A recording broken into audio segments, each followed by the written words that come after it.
Hello knitters, Barbara Benson here. I'm an independent knitwear designer who also likes to make videos here on my YouTube channel, Watch Barbara Knit. Make sure to check in the description notes below the video where you will find links to all of my online shenanigans, including how to get my patterns to knit up for yourself, how to join the Watch Barbara Knit Facebook group, how to get my merchandise, and how to support me on Patreon. And today you will be able to find links to how to sign up for online class that I am teaching. As you saw in the title bar, I'm excited to announce that I will be teaching with Interweave at home in the coming months. I am going to switch over so that I can share the website with you. Here we are on the Interweave at home website. As you can see, they have a whole thing set up, and they are going to be, over the next few months, adding more classes, and I think this is going to be a continuing thing. So that is really exciting, and they're doing any number of crafts, including knitting. So I will definitely put this link in the description notes below the video for you to check out. And this is virtual events and education for makers. So we can anticipate that there's going to be a lot of different types of making type activities that we are going to, like you can see the pictures here, we have jewelry and yarn and beads. So I'm sure it's going to be fun. It says from beading and jewelry to knitting and crochet, these interactive educational classes are for makers of all skill levels. So really exciting about this. When you come to this website, you're going to want to click here on workshops. And in workshops, as you can see, this first one that has come up is a jewelry making class, which is really exciting. We're going to scroll down. I'm going to remember not to go too fast because I know it can be a little disorienting when I scroll too fast on this screen share kind of thing, my fancy software. Here it is, stitch manipulation in Japanese style stitch patterns. I'm so excited about this. You can see right here that the class is going to be offered in April. The way these classes are going to work is that I'll be teaching them twice in the same week. We have April 6th from 5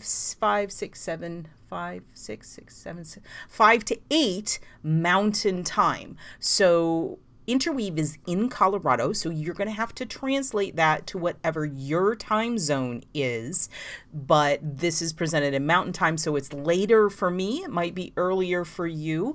And they try to offer the class at different times so that you can catch people in different time zones. There's a Wednesday night one, and then I'll teach the same class again on Saturday in the late morning. You can see here it is starting at 11 a.m. Mountain Time, which again will be later for me, a little bit earlier if you're further to the west, or even on a different part of the world. And hopefully one of these two times will work with your schedule.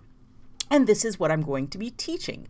And what it is Japanese stitch dictionaries are full of really, really interesting and intricate types of stitches that make use of techniques that we do not see as frequently in Western style knitting, and they're really, really cool, and they have experienced a recent surge in popularity due to the fact that they've started being translated into English. So I have had, let me grab these books down here that I have to show you. I have had this book for a very long time. It is one of my favorite stitch dictionaries. It is entirely in Japanese and charts. And one really cool thing is the Japanese have no distinction between knitting and crochet. So there are crochet stitches in here as well. And when I got this, and behind me, this whole shelf directly above my head is all Japanese stitch dictionaries, and they're all in Japanese. I had to get this book here, which is also in Japanese. Just to note, I do not read or speak Japanese, but they have illustrations. So they have the chart symbol and then step-by-step pictograms of how to execute. But even then, trying to figure out where this little arrow is going and what it's telling you to do required a good bit of experimentation on my part without the accompanying text explanation. So I spent some time trying to learn these things, and then I started teaching this class so that other people could add these stitches to their toolbox so that they could execute these really interesting stitches. And then this book came out. This book, it is a stunning, stunning book. It is by Hitomi Shida, and again, all in Japanese, all beautiful. Now you will note both of these books completely charted, no written instructions, except for in the front. No, in this one it's in the back. The stitch descriptions. Where are they? Actually, they're not even in this. Oh, here they are. Again, they're the pictures of how to execute it. About a year or two after this book came out, this book came out, a translation, and this is amazing.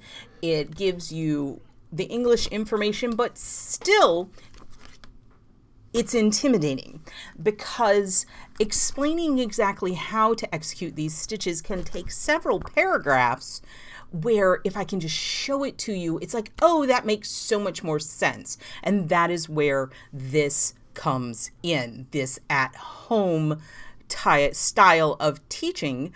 And I wanted to teach these classes. So in the class, you're going to learn different techniques that are found in these stitch dictionaries. Here is one of the swatches that you will make. And here is another of the swatches you will make. And as you can see, there's a little color work. There's that cool little booger there. And these are a bunch of cinch or knot stitches. And you'll come away with all these new techniques that you have learned. If we look here, it says you're going to learn about this Japanese stitch dictionaries and you're going to create the swatch. The skill level is intermediate knitting, and here, this is important, prerequisites. Students must have basic knitting skills, be comfortable with lace techniques, and have the ability to read and work from charts. Because the Japanese stitch dictionaries do not really have written instructions, we're just going to have to work from the chart. So if you're completely uncomfortable with charts, this might not be the class for you, but we will do our best if you really want to learn it. So here's the homework. You're going to cast on two swatches just to get ready to go. You can see they're really, really simple homeworks. So this is the class. It is the Japanese style stitch patterns. Now, one of the really cool things about this particular here, let's go to there's this whole frequently asked questions section that you can take a look at. One of the things that I want to mention is the way this class works is that after the class is done, it is going to be recorded so that you will have access to the class to rewatch it at your own pace for 30 days after the class. So that is a big positive. I will be there. You can ask me questions. You can ask me questions live, or you can also contact me with follow-up questions if you need them. You can go back and re-watch. They have a tech support section to help you make sure that you have that under control. They have a frequently asked question, and there's all different kinds, what kind of payment, cancellation policy, making sure that your technology available can handle what needs to happen, all this kind of stuff. So we're going to scroll back up, and I'm going to hit home. So I want to talk a little bit more about the class. So I already showed you this book, and this book is the book that I used to teach myself how to work out of these books in Japanese. So, and this is really, I think, the book that spurred the popularity and the interest. So this came out, and the stuff in here is just stunningly beautiful. This is all in Japanese. It has all these wonderful things. This I've been working from, and this is what I taught myself out of. Now we have an amazing English version of it, but you can see it's just page after page after page of amazing charts and interesting stitches. So there are a lot of really interesting things in here, but again, deciphering what was meant was a little bit challenging. The English versions of the books have made it easier, but still they're oftentimes harder to explain in writing than to simply demonstrate, which is where this Zoom class is going to come in really handy, because during the Zoom class I will be actually using, so I'm going to go here. See, there's two of me. So this up here is my webcam, and I am talking to you on my iPhone. When we are doing a Zoom class, you will still see me with my webcam, which is not as high quality, but this image right here, this will be focused on my hands so that you can see what I'm doing. Okay, with my hands, I can demonstrate stitches and you can see them close up, because it could take me 2 paragraphs to explain to you how to do something, or I can demonstrate it with my hands and show you, insert the needle just so and pass it over just like this. And the thing is these stitches is like, okay, you got to go X number of rows below, or you have to pick this up or stick it in here or move it over here or pull it from here. There are all kinds of interesting things that these Japanese stitch dictionaries use to create beautiful and unique effects. I'm going to show you, and if I had that double setup right now, I could simply switch to the hand view and show you this sitting on my desk. But because I'm talking to you through it, I have to hold it up. So this is the swatch, one of the swatches that you're going to make, and we'll work through all of these fun different ways of making cinch stitches. And then we will do some really interesting different stitches that are found in these stitch dictionaries. And once you have these techniques under your belt, you'll probably have more confidence to tackle it and other techniques that are in these stitch dictionaries. I have a swatch to show you.